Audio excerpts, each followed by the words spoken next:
Hi, marketers. This is Dots, and welcome to the Marketing Leadership Podcast. With me here is Howard Tiersky, CEO at From, the digital transformation agency. Howard is widely regarded as one of the top 10 digital transformation influencers in the world, and is the author of Wall Street Journal's bestseller, Winning Digital Customers: The Antidote to Irrelevance. We will be talking about how digital mature brands run profitable marketing campaigns. I know you guys are ready, so let's get in. Howard, it's an honor to have you on our podcast. Welcome. Thank you so much, Dots. So happy to be here. Yeah, absolutely. We'd like to start first by, you telling us a bit about yourself, your background, your role, and how you, came to become one of the 10 leading digital transformation specialists in the world, which is awesome. Oof. Well, whether I am or not, I'll leave that to others to judge. Yeah, I've had the tremendous opportunity in my career to work with scores of Fortune 1000 brands on what today we call digital transformation. I was a kid in my early 20s working for Ernst & Young Consulting in a space that at the time we used to call new media, doing things like CD-ROMs and kiosks and things like that. It was a little kind of side area, nothing that was considered to be highly strategic. And that's around when we're talking about maybe, 1995, something like that. The internet started to go from being something that was really just for academics and the military to be something that had commercial potential. And so, frankly, they just looked around and said, who do we have at this company that knows anything about creating graphics on a screen with interactivity? And they said, well, that guy does. So, the next thing you knew, I was being brought to major corporations to talk to senior level people about the internet and its potential. And in the early days, I had to persuade people, why would a large company even want to have a site on the internet? Why is that relevant to them? It was that long ago. Of course, today that sounds like a ridiculous question, but everything starts out as something new, and people ask, why would I want that? Maybe today it's the metaverse. Why would we want to be in the metaverse? Why would we want blockchain? Well, back then, that's how this stuff was perceived. It was perceived as leading, risky, unclear. Maybe it was a fad, all that kind of stuff. So, anyway, then I just had the opportunity to work with company after company: General Electric, General Motors, Pacific Gas and Electric, JP Morgan Chase, Morgan Stanley, Wells Fargo, and on and on and on. And that's one of the great benefits you get from working with a giant global company like Ernst & Young.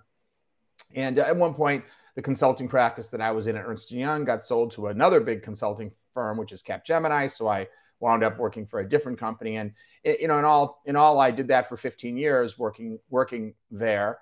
Just for lots and lots of big companies. And even though what we were working on initially was much simpler stuff, because, when we first started, you couldn't even do e-commerce.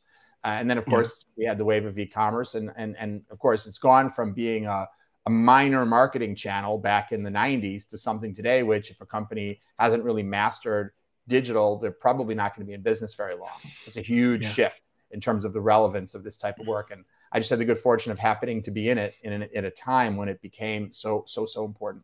And then coincidentally, I spent about 15 years there. And then I started my own company in 2008. And then it's been 15 years since then. So about the same amount of time. And my company, which today is called From, the Digital Transformation Agency, does very much the same type of work I was doing back then, with the exception, of course, that times have changed and technology has changed. So we weren't initially creating, mobile apps and thinking about artificial intelligence and all that. It was much simpler. But, as technology has evolved, as devices and customer expectations have continued to evolve, we've continued to evolve the work that we do. But the fundamental question we're trying to answer is the same, which is, how can we create digital experiences that enable both your customers to better engage and your workforce, whether those are your employees or other parts of your extended ecosystem, to enable your business to operate more efficiently, more effectively, and ultimately create more value for the customer. And that's it. That's what I've been doing. So how did I become one of the top 10 in the world? Again, I don't know if I'm really one of the top 10 because I know an awful lot of smart people. But, how I became very experienced in this is just doing it a lot. It's just that. You do the same thing for 25 years. I bet you become really good at it. And really, that's my story. Yeah, you're right. And speaking of good fortune, you've had a good fortune of being, in terms of leadership here, one of the most hands-on digital transformation Oh, leaders now I have ever met. for a Yeah. second, and it may be your accent, I thought you said one of the most handsome. And then I realized you said hands-on, and I was very Hands-on. disappointed. But okay, go on. No. It's, well, you are handsome for your No, age. that's okay. The moment is past. Dots. The moment is past. Keep going. Yeah. Yeah.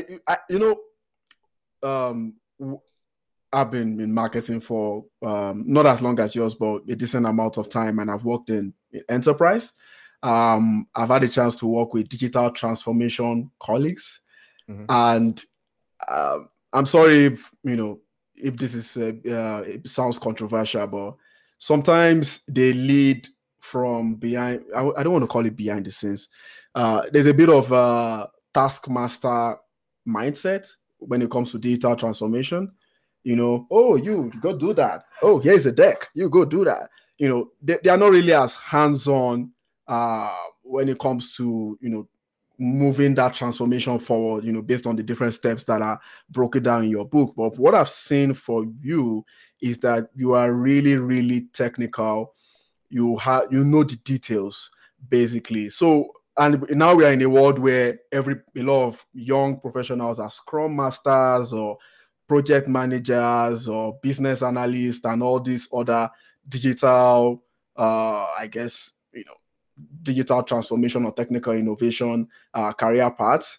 And I almost feel like people like you need to be able to advise those people like that on why it's important to sometimes or most times roll your sleeves, when you are doing this job. So what would be your advice for that going forward? Because I love that about you. It's probably made you stand out too.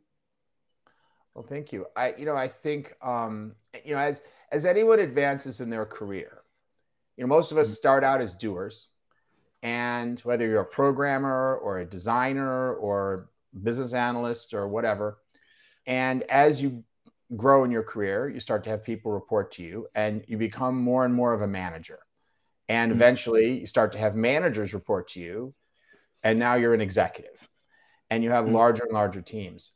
And the reality is that's how you earn more money. That's how you become more valuable, is to be able to lead teams.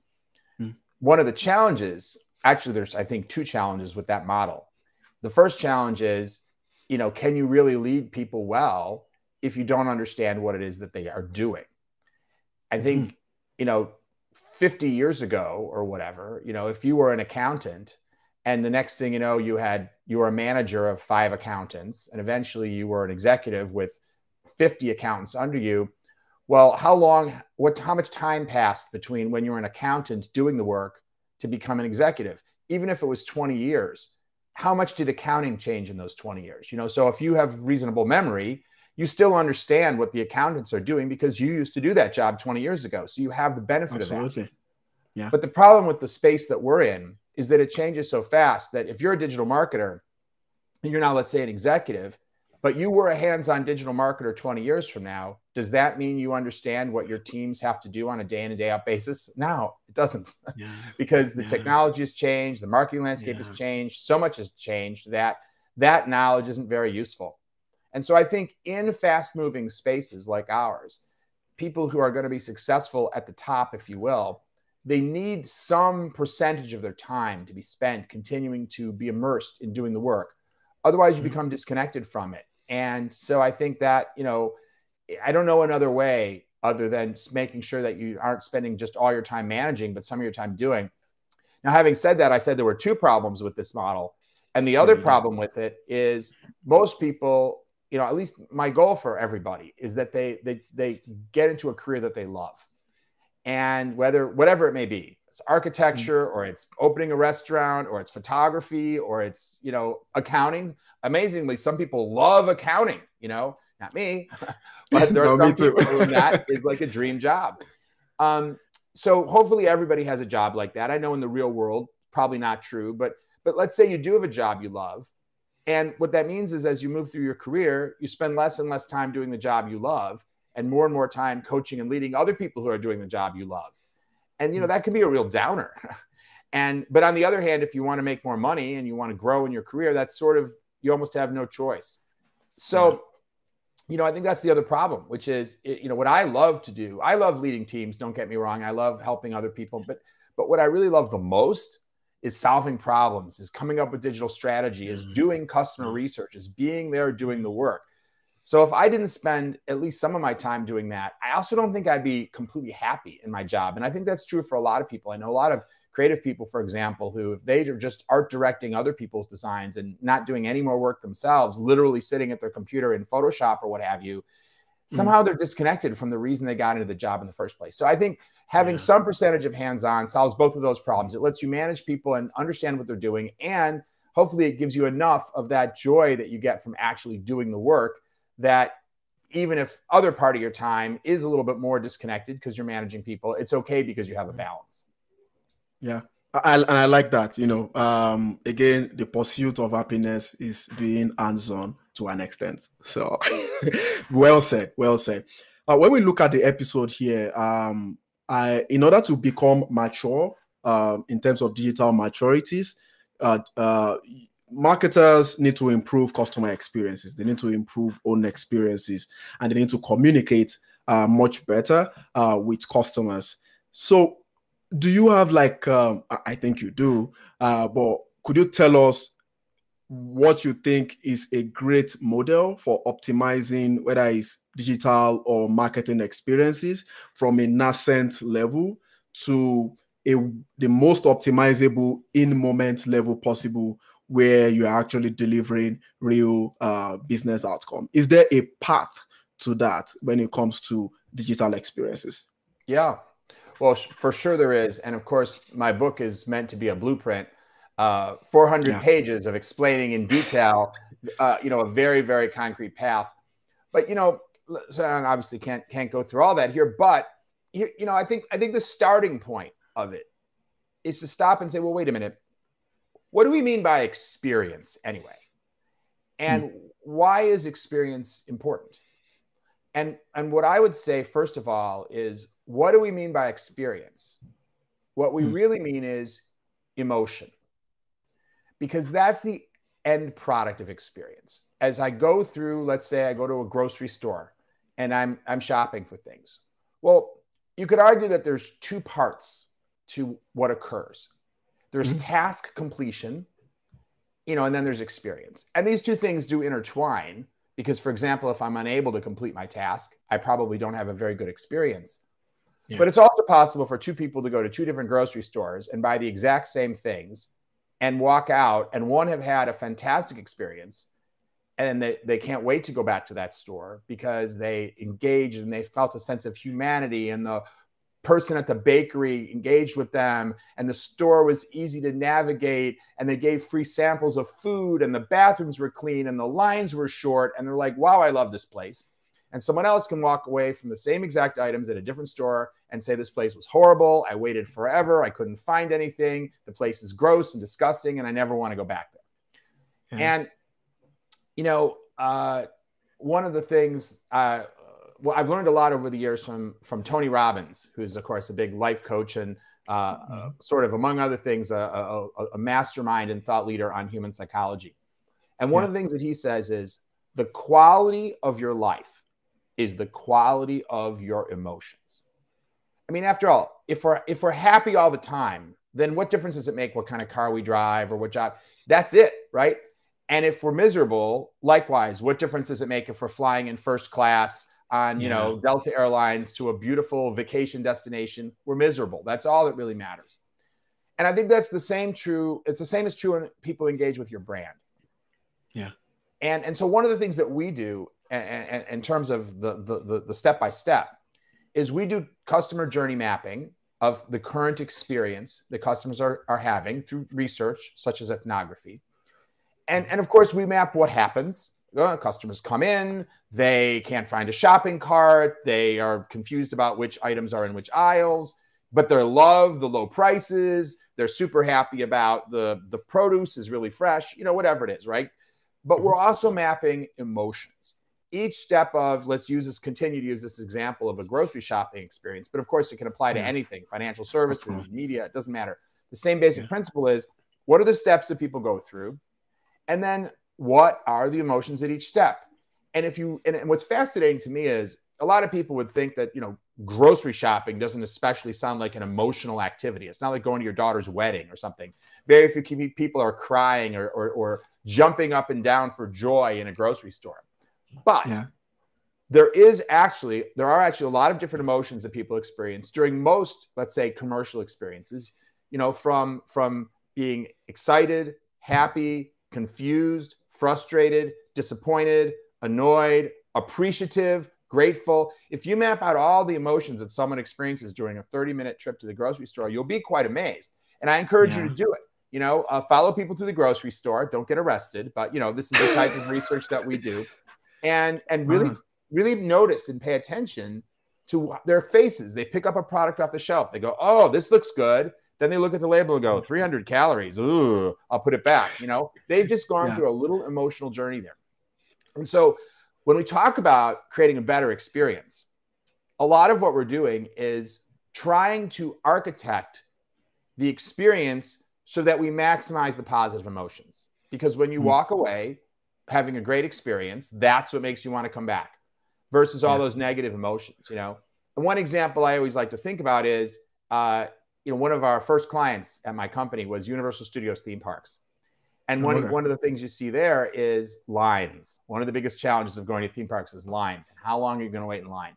And theme parks, including Universal, work very hard to make your experience in line as positive as possible. They can't always avoid the line. I mean, they could if they only let 1,000 people into the theme park, but then they lose a ton of money, right? They lose money. So they accept a degradation of your experience because they want to maximize their profit up to a certain point. But then they go, how can we make this experience the best possible? And if you've ever been to the wizarding world of Harry Potter, you know that as you go through the lines, every little section of the line, there's animated things and videos playing and all kinds of stuff to keep you interested and entertained until you get to the actual ride. And I think that's a good example of a company that's really focused on how you optimize experience versus a company that just says, well, you have to stand in line. What are you going to do?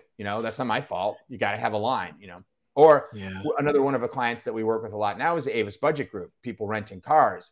So there, our focus has heavily been on how can you avoid the line? What are all the reasons why people, when they arrive at a rental car location, have to wait in line? And how do we go through all those reasons and say, wait a minute, why can't you just go straight to your car? I mean, some people have been doing that for years. That's not a new idea.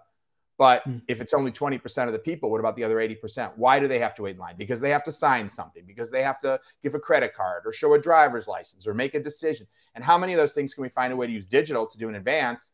So when you get off the plane and you get to the lot and you just want to get out of there, you don't have to wait in line. So I think this is a lot of it. But in the end, what's the outcome we're looking for? Again, it's that more positive emotional experience. So, in summary, I think that's where you start, is make sure that this idea of experience isn't abstract. Well, let's get really concrete about what it is and recognize that it really is emotion.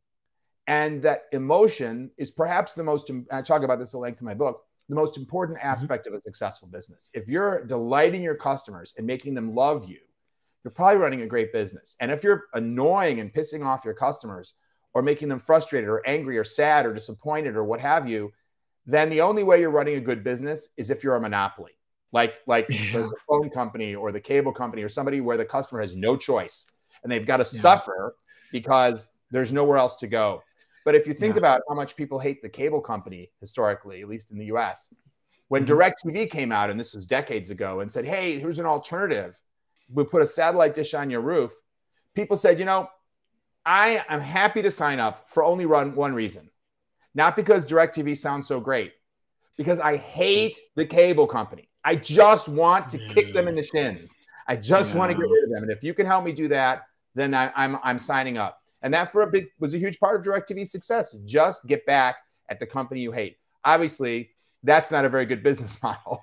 Be the opposite. Be the company that no one wants to leave. So that if you're an Apple customer and you love Apple, even if an Android comes out with a phone, with a camera, with a higher resolution on the latest Samsung device or some other thing that's arguably better, you're like, no, I love Apple. I'm not leaving Apple. Or it would take an enormous amount to get you to leave, not just small incremental, improvements. So anyway, that's, I think, where you start, is the mindset you have around experience. Yeah. No, I love I love how you broke it down. I love the fact that at the end of the day, you need to get, sufficient data, whether it's quantitative or qualitative, and using that to figure out what Harvard calls it the job to be done in terms of improving this customer experience, say digitally, for example, and then applying ways to solve that problem. If it's not near 100%, like in the case of the theme parks, you could, reduce it by a wide margin. And I like the fact that you said doing that allows you to be relevant. I know there are many aspects of your book that talks about you losing market share or competitive advantage or even being irrelevant altogether if you do not pay attention to your digital experiences. And marketers is one of the least things that they pay attention to these days. They just want to run ads, they want to run campaigns, they want to send emails, they want to do all this stuff without thinking about how we can optimize the client experience. Marketers are not involved in the product development process. Marketers don't relate with sales so that sales can feed them with customer needs or future customer needs or past customer needs for them to use in their own optimization. There are so many things going on right now. And I think what Howard is saying is that if you do not pay attention to these things, which equates to a great emotional experience for the customer, B2B, B2C, then irrelevance is going to be knocking at your door very, very soon. And I would like us to discuss something else regarding this. And it's about the mindset. I think that was sort of what you ended with there. When it comes to building or even changing digital transformative marketing experiences, I know it's not easy, especially at the enterprise level. I've had the privilege of working with two FANG companies for podcast marketing, and we did propose to them two mock-ups to improve their podcast landing page. One company did it quicker, and the other one has been stalling for months. In fact, it's been almost a year right now. So how do you influence what I might call leadership alignment internally to move digital transformation forward? How do you do that? Yeah. Well, let me go back to something you said earlier about marketers seem to just want to run ads. Of course, I know lots of different types of marketers, and I agree that there's those that look at it that way, and then I know others that have a much different viewpoint. So I think it's diverse, but I agree with you that there's people like that have that mindset, and there are people like that that's their charter. They've been hired and told, well, marketing's job is to drive traffic into the store, and don't you worry about the rest. That's what we want you to do. So that even if you're in a job like that and you say, but what about the experience? Someone says, that's not your job. That's store operations job. They'll worry about that. You just run the ads, And I think the companies that think that way, are sub-optimizing themselves and are the ones that risk irrelevance, as I talk about in my book, because you have to be able to deliver a great experience end to end. Like I mentioned earlier about doing things like journey maps, we need to think about the holistic customer experience. Now, don't get me wrong. On any given day, everyone's got to have an assignment. This person's working on an ad. This person's, making sure the store is easy to find and doing the signage in the store. This person's working on merchandise. Of course, not everybody can work on everything all the time. That's not an organized way to approach getting things done. But when you think about the strategy that everyone's trying to execute, it has to be one unified, as they say, omni-channel journey. Because if you're not, your competitors are, right? If you're a retailer, that's what Amazon's delivering. So if you're not delivering that, then you're not delivering a competitive experience. You're not telegraphing to today's digital customer that you understand their needs.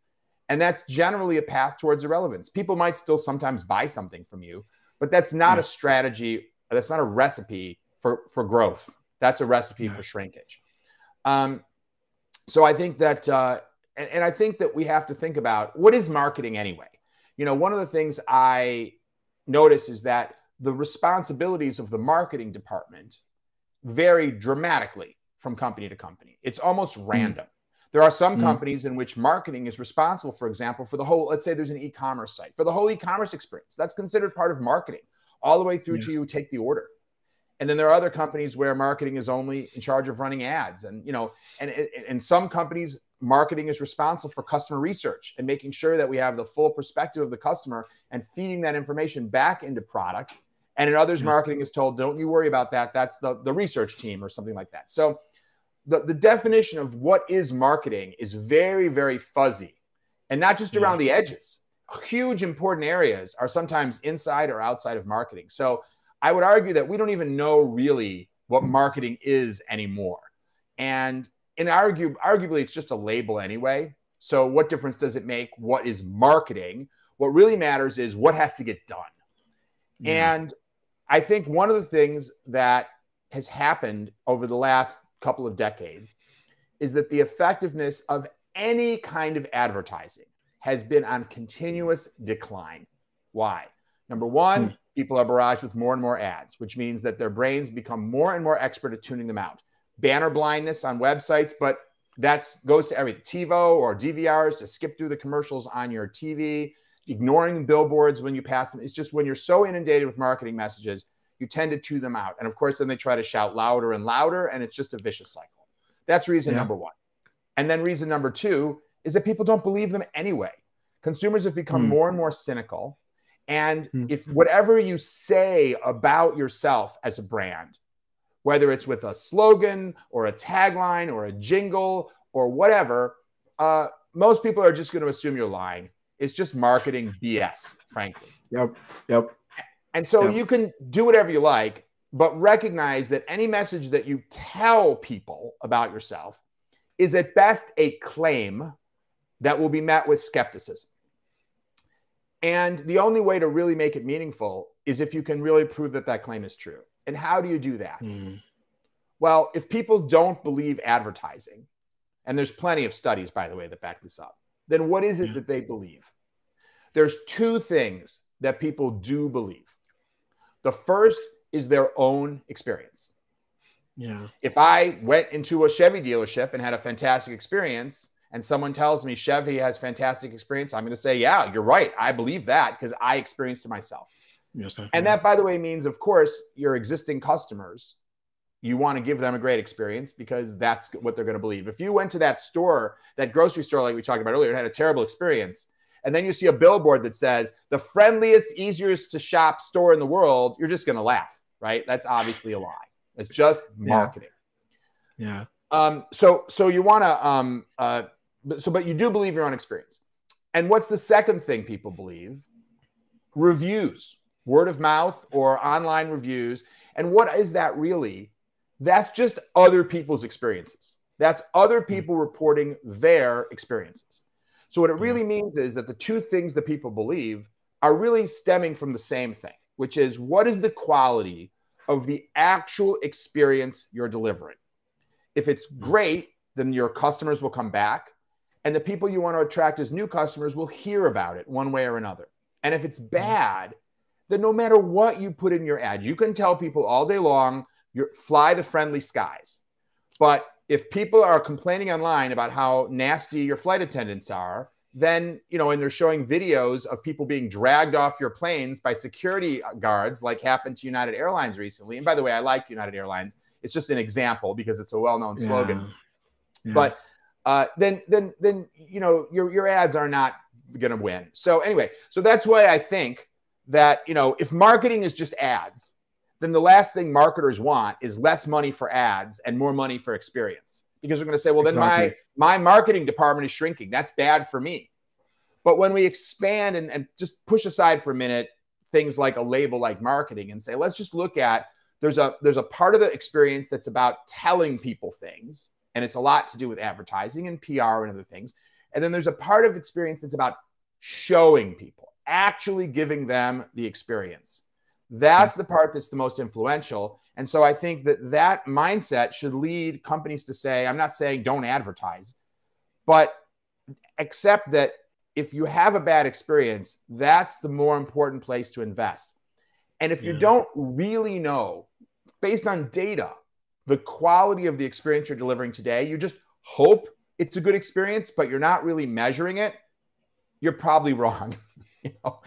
And you need to measure it so you can understand what parts are great, what parts are bad, so you can really then determine how much should I be investing in advertising or other things like that? And how much should I just be investing in making something better so my customers have a better experience?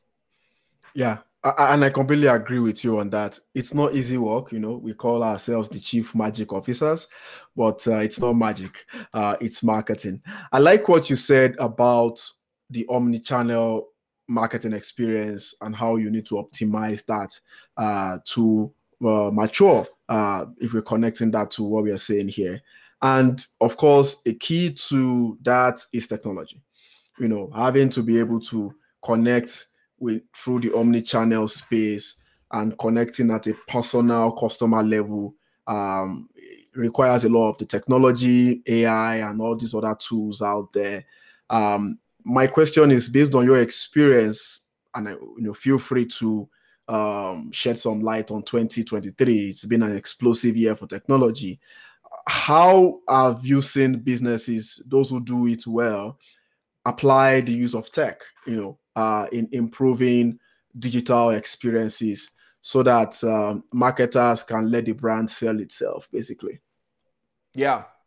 Well, I mean, so many ways. Obviously, one of the topics that's very hot this year is AI and ChatGPT. And I think one of the things that we're seeing is, despite the fact that there are some challenges with it, that using AI has the potential to make it easier for us to deliver better and better experiences.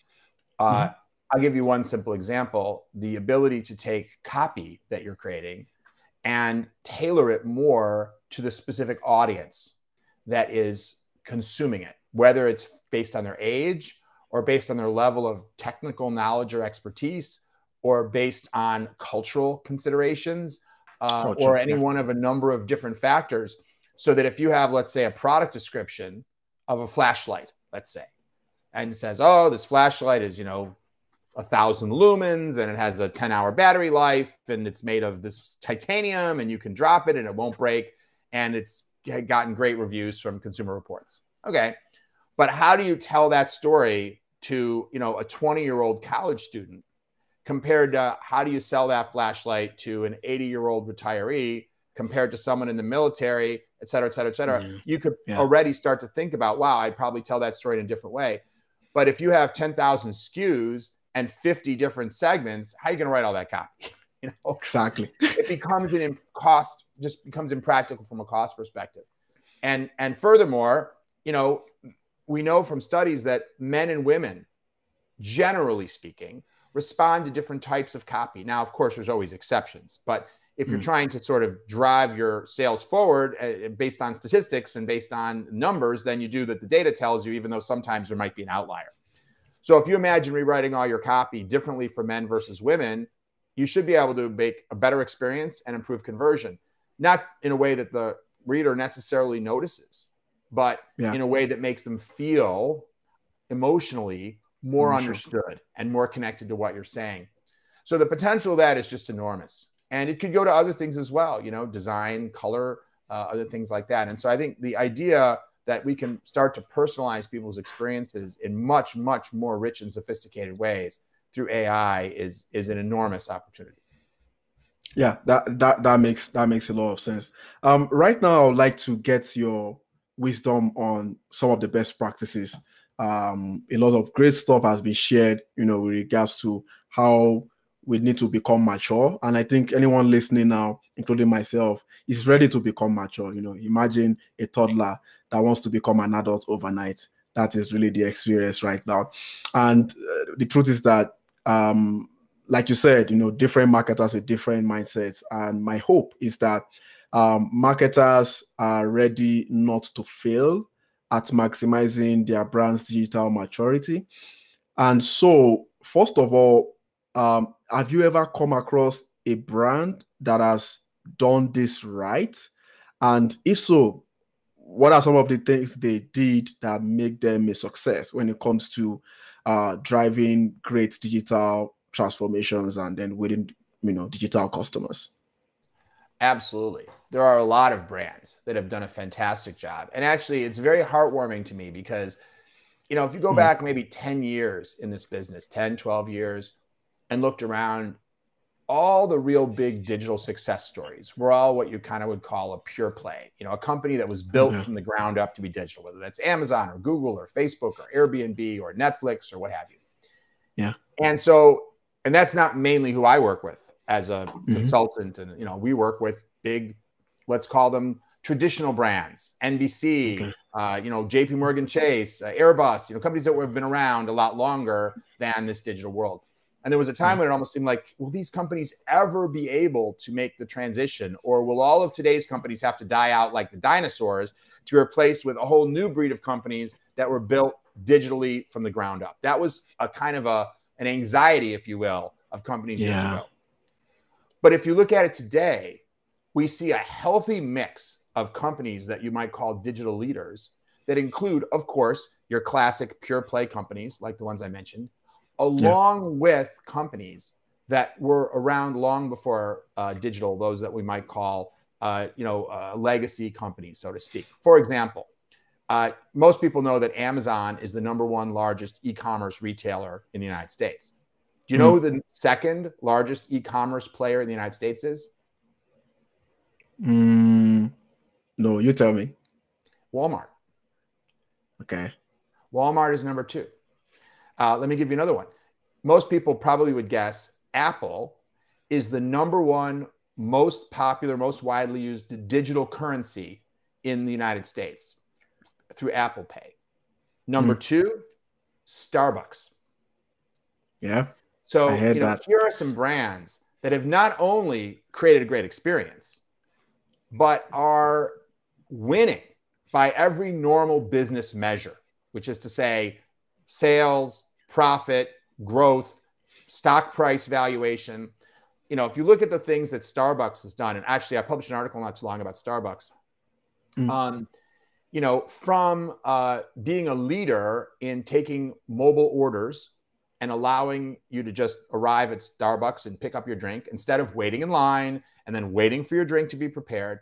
And by the way, also saving you from the hassle of, one of the things Starbucks always prided itself in was that you could customize your coffee. I want 2 pumps of caramel. I want, half soy milk, half this with this kind of foam on top, this kind of sprinkles, blah, blah, blah. But every time you went back, you had to explain all that to somebody.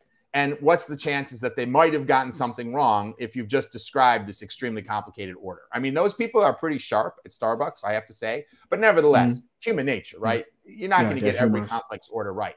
But once it's in the app, all you have to do is say, I want my usual drink. And you don't have to go back. And so many ways in which the Starbucks experience has been improved by technology. And by the way, now many other quick service restaurants have followed suit. So now we see companies like Panera. Also, I think I saw a statistic recently that well over 50% of all Panera Bread's orders are coming in through digital channels. I think Starbucks is high up there too. And by the way, Starbucks uses digital in all kinds of ways that are behind the scenes as well to optimize their supply chain, to make sure that the right products are in the right places at the right times, and employee shift scheduling to make a better employee experience and all kinds of things. So, Domino's is another example of a company. I was going to say that. Yeah. Yeah. They famously, once you have an account set up, they want, what I love about the Domino's story is, if you think about Domino's fundamental value proposition, the major brand characteristic that we think of them, it's not the best pizza in the world. It's speed, right? 30 minutes or less of your money back, right? Now, of course, I think they stopped doing that because they started causing car accidents because their drivers were insisted on getting it to you in 30 minutes. But that was always, you're going to get your pizza within 30 minutes. But what they had never really done before they became digitally masterful is realize that speed of delivery is one thing, but what about speed of ordering? How long does it take you to call up and talk to somebody and tell them you want a half pepperoni, half mushroom pizza and add this and add that? And it's the same thing. Did they get the order right? And of course, they created a great app where you could configure and just like Starbucks, remember what you like and redo it. But then they said, how can we make this even faster? How can we make ordering as fast as possible? So they have another app, the Domino's does, where if you just open the app on your phone, there's like a 10-second countdown clock that starts. And if you just open the app and let the countdown clock go and don't hit stop, it just submits your favorite order to Domino's to be delivered to your house using your standard form of payment. You don't have to do anything. All you have to do is tap to open the app. And you can get the same result if you text Domino's from your phone, the pizza emoji. That's it. One single character. This is a company that has obsessed about how to make it as easy as humanly possible to order that pizza. And then you combine that with their historical strength at making sure you get that pizza quickly. This is a company that's really thinking about experience. Again, you know, there's the food itself, but then there's what's your experience, how easy is it to order? And then that has had a huge impact on their sales. So I could go on and on, but, you know, I'll mention one more. But I mean, there's so many.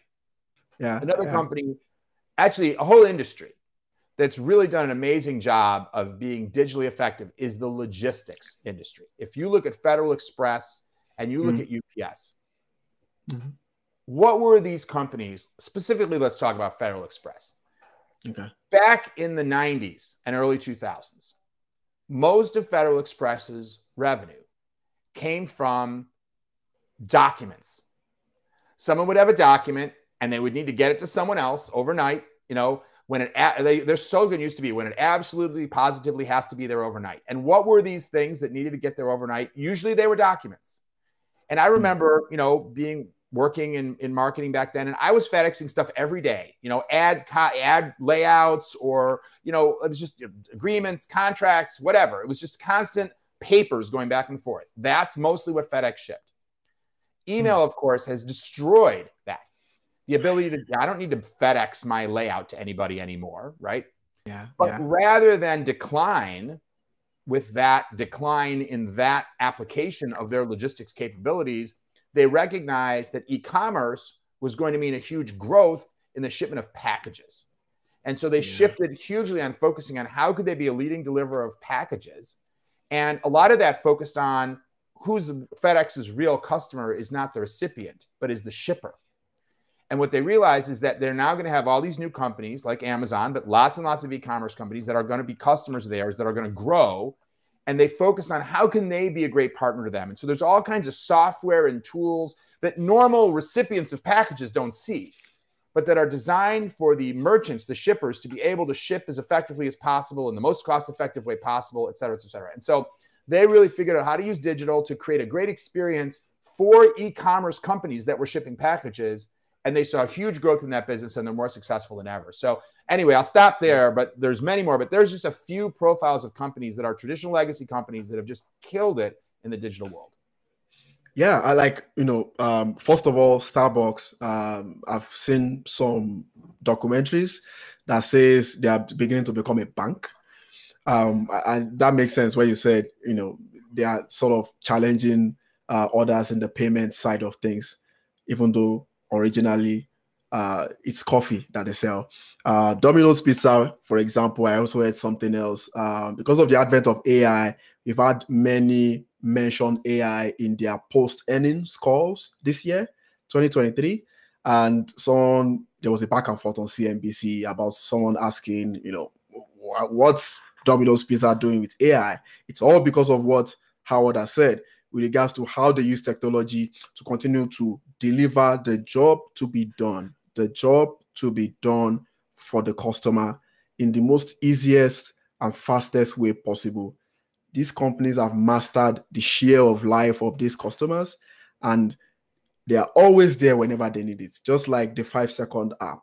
And if you're listening right now, yes, you don't want to rush into everything you hear with technology, but if you are not integrating technology in a very smart way for your own situation, then you might just be left behind. And speaking of being left behind, what are some of the things that companies do wrong? And then they ultimately fail. Have you seen some companies that just fail? Is it negligence? It could be anything. Sure. And I'll let you elaborate on that. Yeah. And why did they fail? I mean, look at, you know, in the United States, we just had Bed Bath & Beyond, a huge giant retailer, declare bankruptcy. Before them, we saw companies from Toys R Us to Circuit City, Office Depot. I mean, you go on and on. There's all kinds of companies that have not made the leap, if you will, into the new digital world. And of course, every one of these failures has a whole story behind it. And it's not always just digital, but safe to say those companies that have become masterful at digital are not the companies that have wound up on the scrap heap. And so, yes, there's definitely companies that have failed. And I think that, you know, again, everyone has its own story. So you wouldn't want to cast with one brush every single company. But I think that the biggest problem that I see, the biggest thing that holds companies back is resistance to change. It's not the technology, it's the people. And I tell a story in my book. Early in my career, I was a digital strategy consultant for Blockbuster, who, of course, at one time had, I forget the number of stores, 10,000 or more stores all over the country. And they were the leader, needless to say, in not just videotapes and DVDs, but on-demand video, right? I mean, that was how you, if you wanted to watch something other than what was showing on TV right now or cable, it was Blockbuster. And obviously they blew it, right? And they went from the leader of an industry to nothing at a time when the industry grew by orders of magnitude.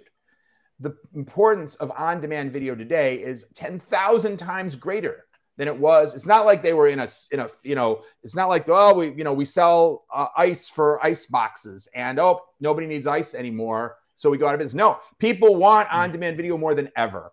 But of course, the format changed. It went digital, and Blockbuster didn't follow that.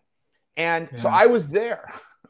I was there as a consultant working for Capgemini, or maybe it was Ernst & Young. I think it was Capgemini, working on the vision, the digital strategy for Blockbuster at a time when they were still very near their peak.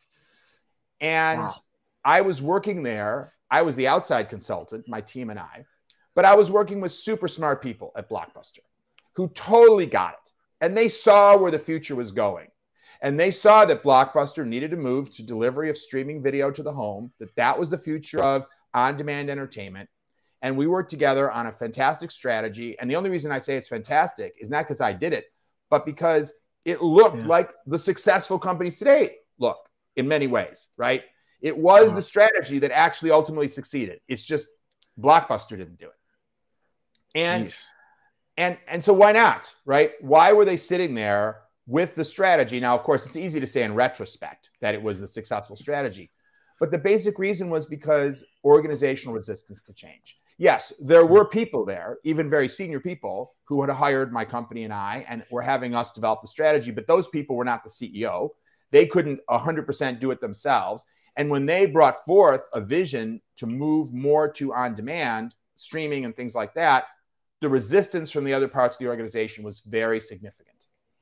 And, you know, I'll give you another Tony Robbins quote, which is, he says, the single most powerful force in the human personality is the need to be consistent with how we view ourselves, with who we think we are. And so I remember sitting in meetings at Blockbuster and people would say, we're not a tech company. Why are we doing this? We're a retailer. That's our business. We're in the retail business. We shouldn't be moving into trying to be a tech company. If it's not broken, don't fix it. Yeah. Well, that's another argument, right? This has worked for 20 years. Why shouldn't it, right?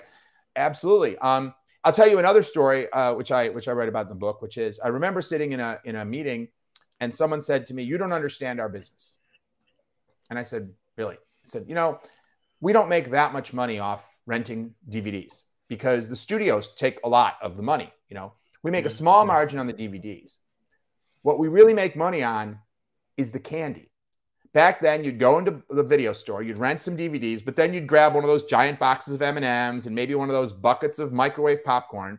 And the margin on those was enormous. You might rent a DVD for $5 and Blockbuster makes $1, but you'd buy a box of M&Ms for $5 and Blockbuster makes $4.85. You know, like it was just enormously marked up.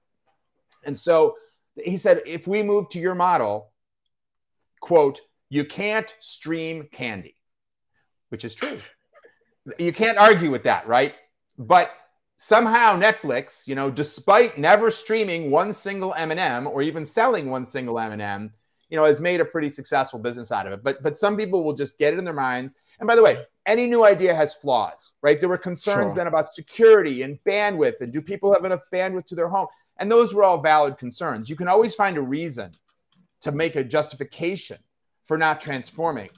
But if you let those reasons drive your decision-making, the risk is you'll wind up like Blockbuster. And so I think in the end, and I talk about various reasons why transformations fail in the book, but that's, I think, the number one is how do you get the organization really aligned around transformation? Because it's scary, because it's costly, because it's risky. It's perfectly reasonable for people to say, gee, do we really have to do this? Like, this sounds disruptive, you know? Yeah. And it is. But the alternative is even more disruptive, which is becoming irrelevant. So I understand why people naturally feel resistance. And so part of the job of a leader is to inspire people to overcome their fears and overcome their doubts and go and do what's really needed.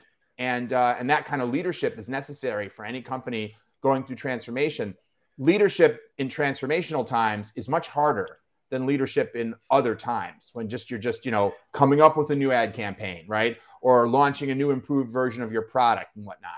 And a lot of leaders aren't successful.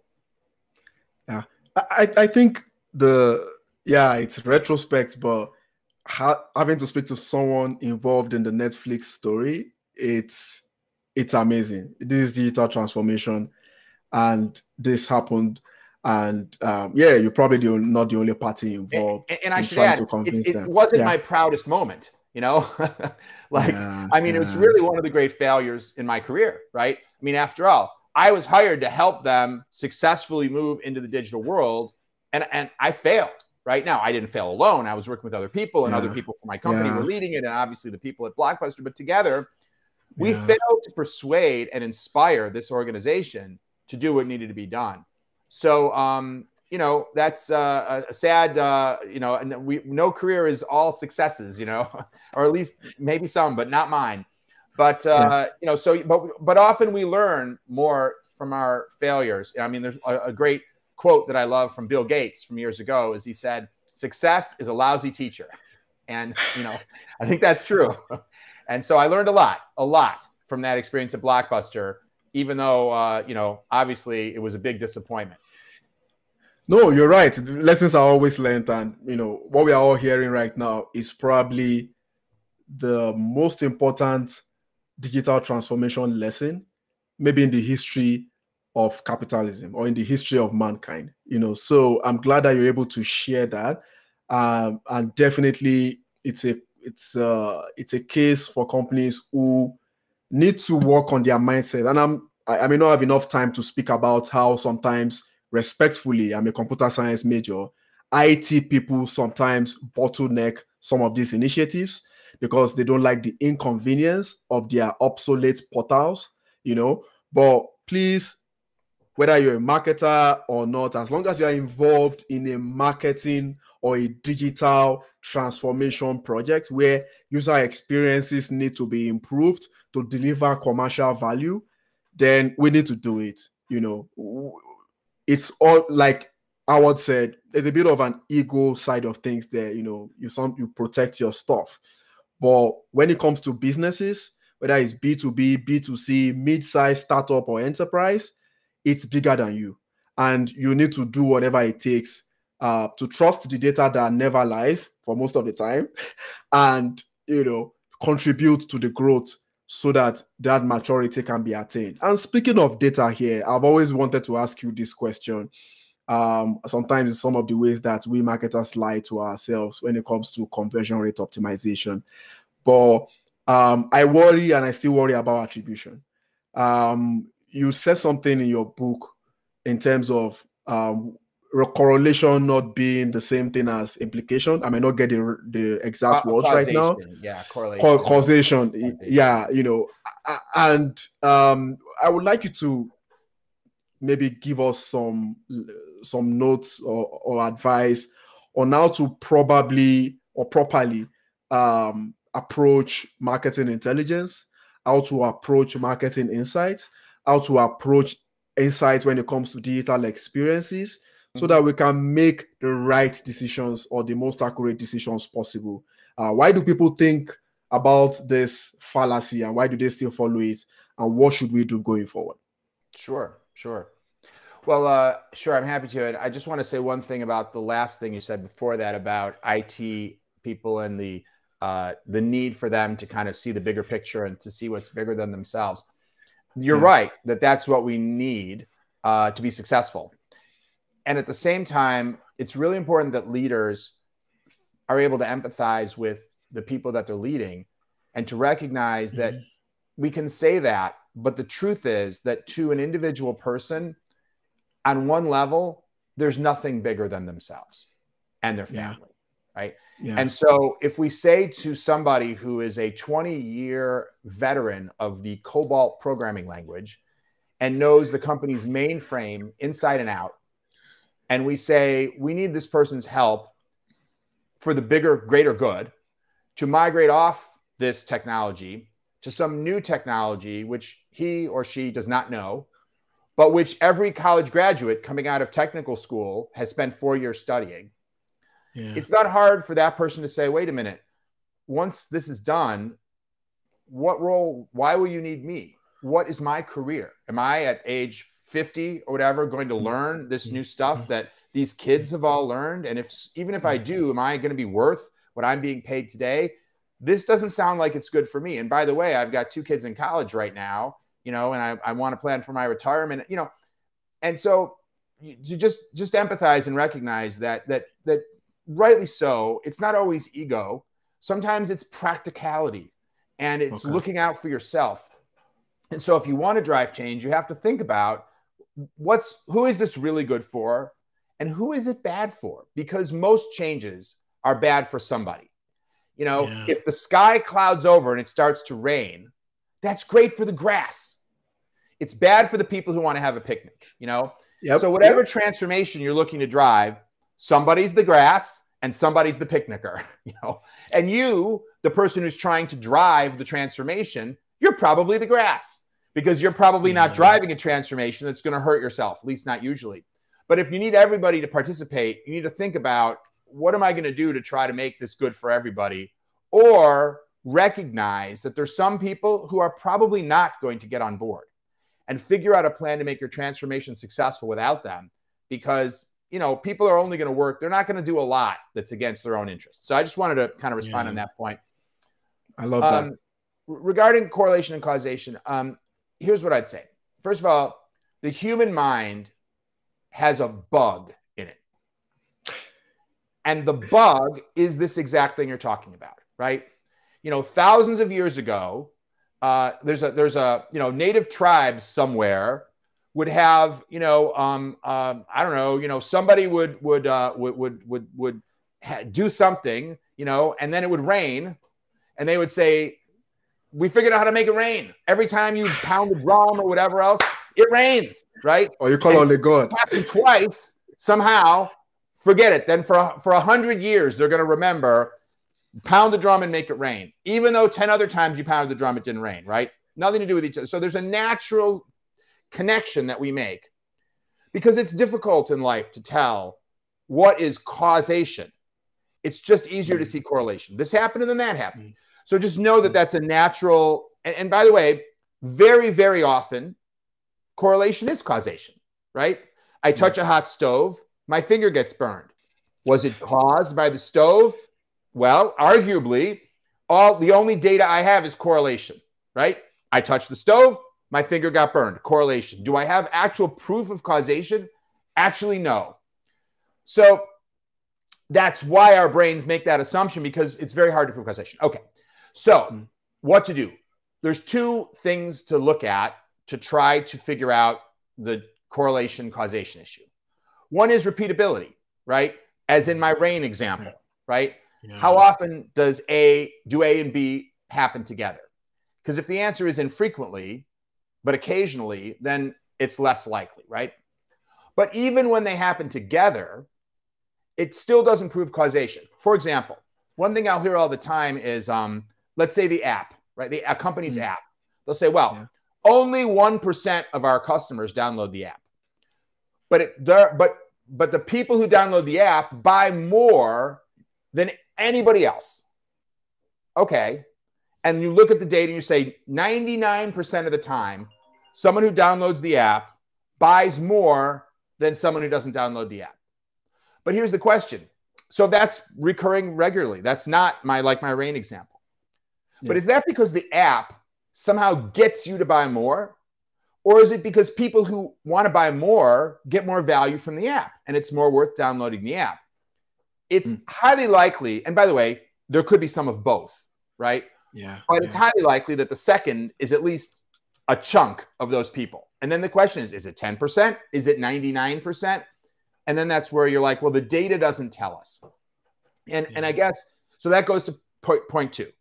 Point two is, and don't worry, it's 2 of 2, which is that data very often tells us what, but not why. You know, of everybody who gets to the final stage of your checkout process on your website, 30% never complete. Okay, that's what the data tells you. 70% finish the transaction, 30% get all the way to the end. They fill out their credit card, everything, and then they don't buy the thing. So what should we do about it? The answer is, I haven't a clue, because I don't know why they're doing that. The data doesn't tell me why. And if I don't know why, I don't know what to do. And so the answer typically is combining qualitative research with quantitative research.